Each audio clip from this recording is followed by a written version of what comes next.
নমস্কার। এই মুহূর্তে আমি রয়েছি কৃষ্ণনগরে। এই যে ঘড়িটা দেখতে পাচ্ছ, এটা হচ্ছে পোস্ট অফিস মোড়।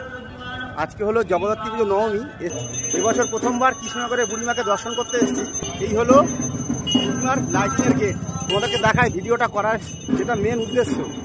এই যে তোমরা লাইনটা যে দেখতে পাচ্ছ না, সবাই লাইনে দাঁড়িয়ে আছে, এটা কিন্তু বুড়িমার কাছে পুজো দিতে যাওয়ার লাইন। এই চেকপোস্ট মোড়ে আমি দাঁড়িয়ে আছি।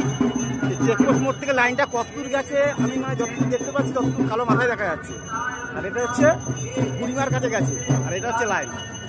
চলো একটু সামনের দিকে এগিয়ে যাই, কতটা লাইন আছে ঠিক বুড়িমার কাছে। জীবনে প্রথমবার আমি আসলাম এই কৃষ্ণনগরে বুড়িমাকে দর্শন করার জন্য। এখন জানি না আমি দর্শন করতে পারবো কিনা। লাইন কিন্তু শেষই হচ্ছে, মানে এদিকটা ঢুকতে হবে। চাষাপাড়াটা হচ্ছে এদিকে।